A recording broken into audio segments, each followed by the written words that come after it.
Hey friends, this is Ian Khan here, and again we're at HIMSS 25 talking to industry leaders, the C-suite, change makers, into understanding where the world is headed, where healthcare is headed. Let's meet our guest here. Tell us more about yourself. Hi, my name is Philip Rost, and I am the Chief Marketing and Strategy Officer of GE Healthcare's enterprise imaging business.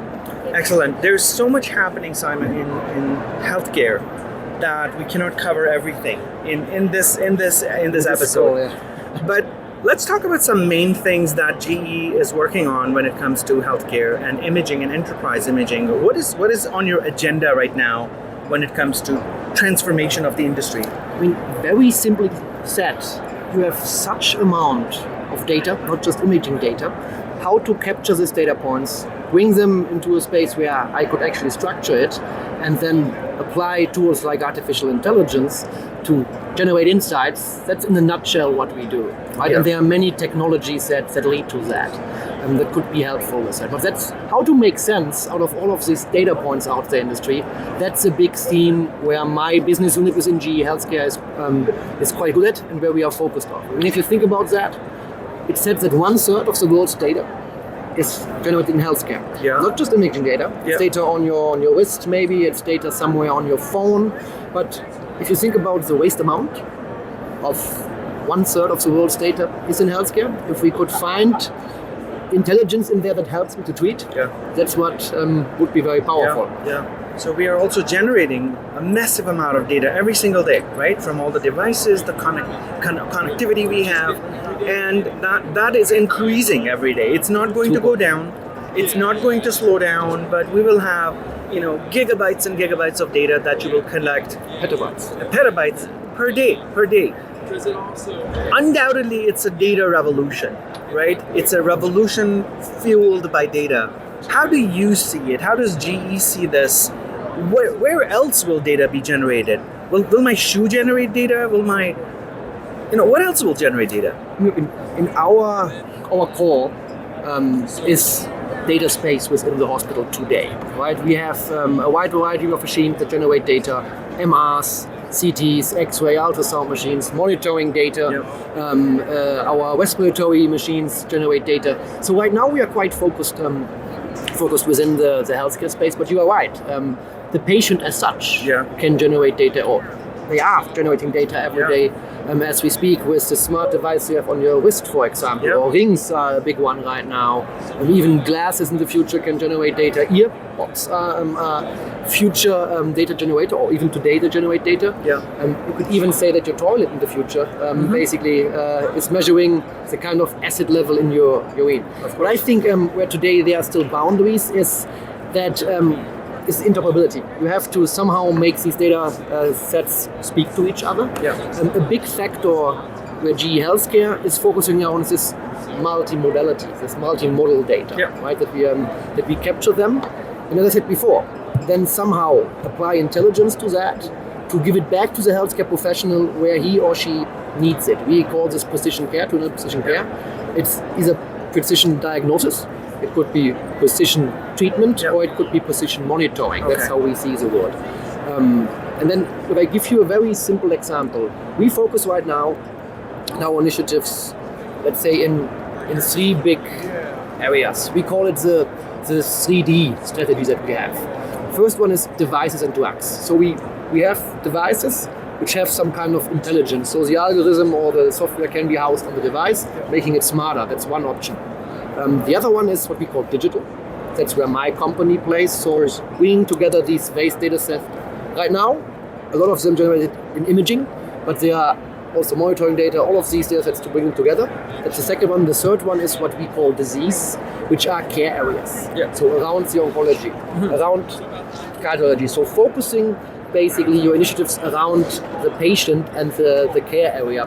And to bring this together, that's where we believe the power lies. So it's combining clinical excellence, or marrying clinical excellence with data science and your technology. If you are able to do that as a healthcare institution, we help you with that, then for sure in the future we will be more efficient. In the modern world where you have roads and buildings, you have airplanes and cars, we can understand, and let's say countries that are far more ahead technologically, using devices, where your house is generating data, your clothes, your wearables are generating data. Amazing, I love it. I want to ask you, what about areas where people don't have access to technology? There's a lot of unconnected world still, right? Because I'm trying to go into like 10 years from now and really serving the underserved who are not served.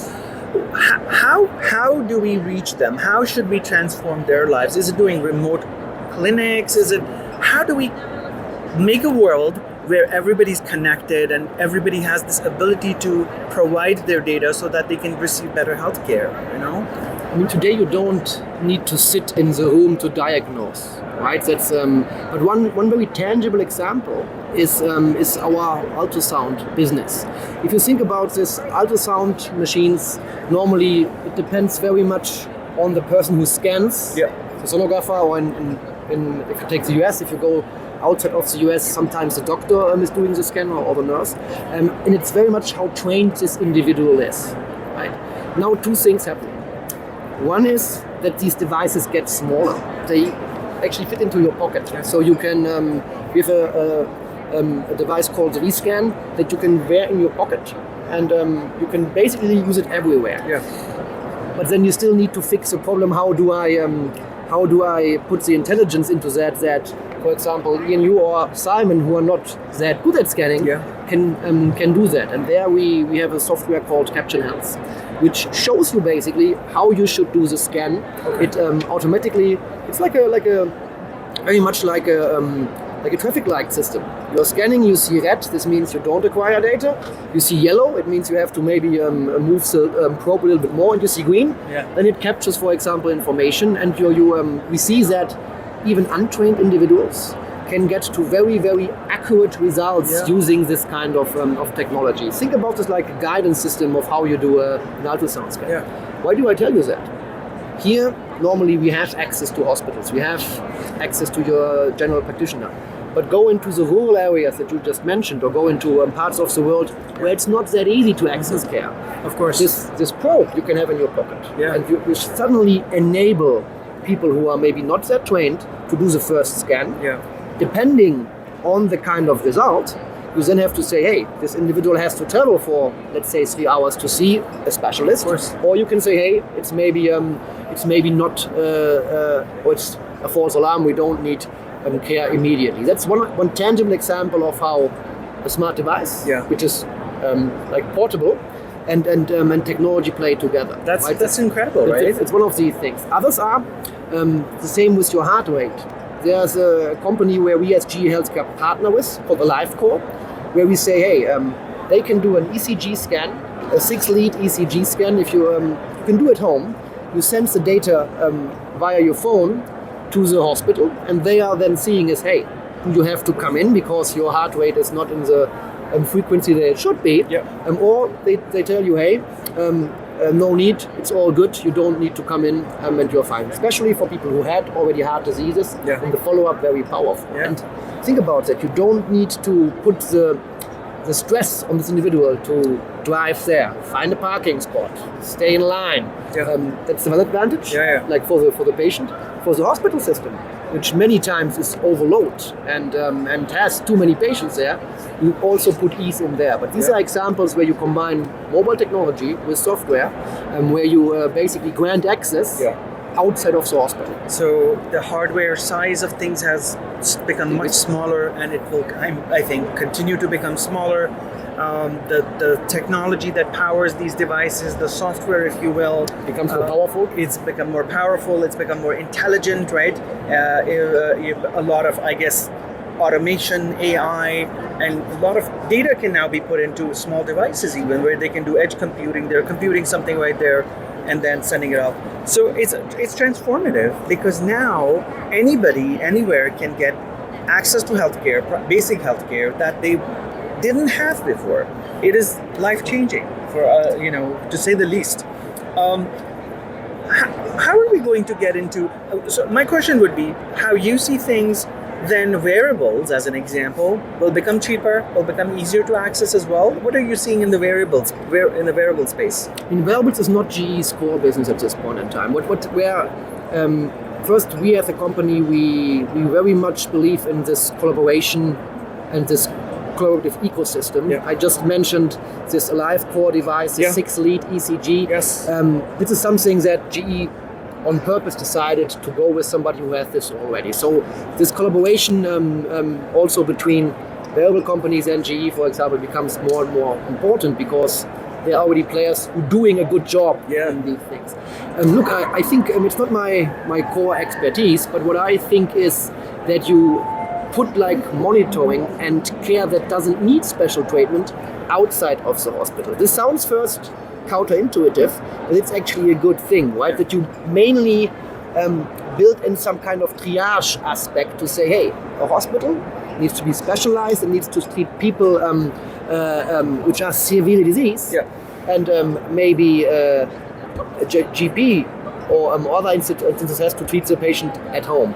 And I think that wearables become a very, very powerful use case for that. That I basically monitor people which are not in the hospital. And with algorithms, I can predict if certain KPIs or results change, then maybe we send them a text that they could come in. And that's one aspect. I mean, for example, the swings to measure sleep become important. I think it's also a change in the mindset of the patient/consumer, because I wouldn't just put the patients there. Right now, do you have a wearable device? Which device, sorry? Do you have a wearable device? I don't have it right now because my battery's dead, but I do have a wearable. It's a watch. What do you track? It's a Garmin. It tracks my heart rate. It'll track other things. I also have a CGM. That's a wearable that I'm using to measure glucose constantly. So these I kind of have things, two devices. Wait, all of these things that help you at the end to generate information about yourself. Whenever these change, and your general practitioner gets access to it, they could tell you, hey, maybe you should change your diet. Hey, maybe you should do more exercise. Maybe Simon, you should sleep more because spend less time on planes, more time in nature. But all of these things, I believe, wearables will enable us to do, to capture this information and add to the information that the healthcare systems has already, right? They have your imaging, they have your blood data. They don't have so much your lifestyle data. If you think about that, right now, I read this study some years ago that the average hospital produces like petabytes of data, but actually the data that is accessed is 3% out of those, and it's not the data that helps you to basically shift from basically sick care to health care. Why do I say that? It's data generated when you are sick. It's not data that helps you to say, hey, you have to change your lifestyle. This is all of the data you generate in your wearables. So if you would be able to combine both worlds, so my data that I have in the healthcare space is in the hospital, and the data that's on the wrist of people, in the mobile phone of people, to predict, then this would be very powerful because you can foresee diseases and counteract before it's happening actually. Very cool. Thanks again for spending the time with us. I want to ask you a parting question, which is, what would you want to see over the next 5 years that you would be really happy with in terms of transformation of healthcare industry? What is your important thing? I mean, for us, one of the biggest things is literally the accessibility of these data points. Right now, I would say that the majority of these data points are somewhere in a siloed system and it's not used. I think it's a crime, right? I mentioned this 50 petabytes by hospital. Like I did the exercise to basically calculate how many books you would need to capture 50 petabytes. Guess how many? Oh God. Yeah, I mean, you cannot be right because I tried this myself. You would not guess. I mean, just a number. You cannot. I mean, 5 million books. It's 8 billion books. Billion. Wow. With a B. If you now are searching for the one line within the books that should cure your patient, that's where basically the healthcare professional impossible, right? It would not be able to do that. That's because all of these data points are somewhere in a siloed system, which is not talking to each other. So the one innovation that I would see is crucial to get right is interoperability. So basically, how do these systems speak to each other, and how can you, at the end, unlock the knowledge in these data points to treat better your patient or even predict certain kind of diseases. This would be the first thing I would address. Interoperability should be the innovation of our century. Excellent. Thank you, Simon. Really appreciate your time with us here, and I think there's a lot happening. We'll continue to follow your journey with with GE and what you guys are innovating. Anything that's coming up for you guys now? Like anything new that has released just now that you're actively pushing? Thanks for asking. We launched today our Genesis portfolio. So it's our cloud-first solutions within the enterprise imaging space that we believe now it's the right time to do that because cloud will be a big enabler of digital technologies in healthcare. Okay, excellent. Well, we'll follow that journey, and thank you so much for your time. Really appreciate it. Have a good time at HIMSS. Thank you. Excellent. Thank you.